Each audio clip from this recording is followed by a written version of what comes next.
Primer paso a la salvación. Oír. Romanos 10:17.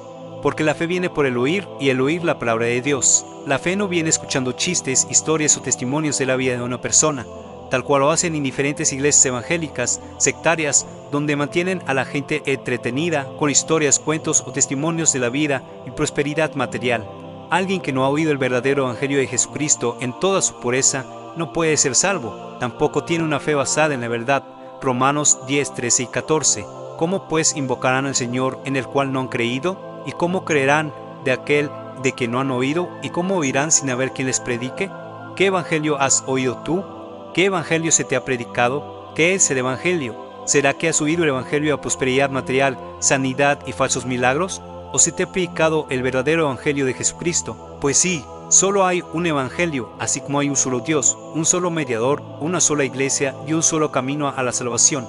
Gálatas 1:6 al 8. Estoy maravillado de que tan pronto os hayáis alejado del que os llamó por la gracia de Cristo para seguir otro evangelio diferente. No es que haya otro evangelio, sino que hay algunos que os perturban y quieren pervertir el evangelio de Cristo. Mas si aún nosotros o un ángel del cielo os predica otro evangelio diferente al que os hemos anunciado, sea anatema. El verdadero evangelio de Cristo no enseña riquezas, salud, bienestar material en esta tierra. Eso no son las promesas de Cristo en su evangelio. Mateo 8:20. Las zorras tienen sus guaridas, las aves del cielo sus nidos, mas el Hijo del Hombre no tiene dónde recostar su cabeza. En esta tierra tanto podemos padecer necesidad como podemos tener prosperidad, pero siempre Dios suplirá en todo lo necesario. 1 Timoteo 6:8. Así que teniendo sustento y abrigo, estemos contentos con eso. Entonces, ¿qué es el Evangelio? El Evangelio es la muerte, sepultura y resurrección de Cristo. Y lo primero que se debe de oír y entender es la condición en la que te encuentras el día de hoy delante de Dios. Y la Biblia enseña que todo ser humano que conoce lo bueno y lo malo ha pecado. Cuando un ser humano es bebé, está cerca de Dios, pues es inocente y no tiene pecado. A diferencia de lo que enseñan algunas religiones, incluyendo el catolicismo. Siendo bebé no hay pecado, ni hay conocimiento del bien y el mal. El ser humano tiene una cercanía con Dios, pero al pasar del tiempo, conforme va creciendo, se va alejando de Dios su Creador, optando por el camino del pecado y la perversidad, corrompiéndose como animal irracional y no hay excusa que lo pueda salvar. Romanos 1:19 al 32. Todos los seres humanos han pecado y están destituidos de la gloria de Dios. Romanos 3:23. El pecado es una barrera que separa a la humanidad de Dios su Creador. Isaías 59:2. Mas vuestras iniquidades han hecho división entre vosotros y vuestro Dios, y vuestros pecados han hecho ocultar su rostro para no oír. Pues Dios es bueno y justo y no se agrada de la maldad. El pecado es transgresión de la ley de Dios. 1 Juan 3:4. Dios ha establecido leyes para su creación, pero el ser humano las corrompe.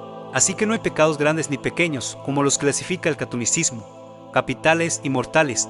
Todo pecado es pecado delante de Dios y tienen el mismo pago, que es la muerte. Romanos 6:23. Porque la paga del pecado es muerte, mas la dádiva de Dios es vida eterna en Cristo Jesús, Señor nuestro. Desde una mentira hasta un asesinato. Apocalipsis 21:8. Pero los cobardes incrédulos, los abominables y los homicidas, los fornicarios y hechiceros, los idólatras y todos los mentirosos tendrán su parte en el lago que arde con fuego y azufre, que es la muerte segunda. La primera muerte es física, separación del alma y el cuerpo humano. La segunda muerte es separación eterna de Dios y la humanidad. Así que todo pecado que es cometido tiene consecuencias en esta vida y un castigo eterno después de que mueras. Y no hay nada que puedas hacer para salvarte, ni dinero ni obras de caridad que hayas hecho.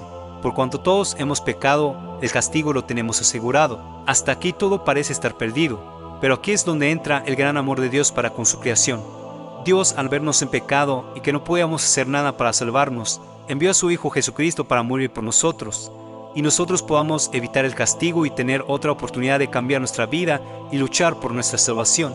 Dios descargó su ira y enojo en su Hijo Jesucristo cuando estaba en la cruz. En resumen, ten presente que estás en pecado y el pecado te separa de Dios, y por tu pecado estás condenado, pero que hay una solución, y eso es dar estos pasos a la salvación, obedecer el evangelio que Cristo dejó.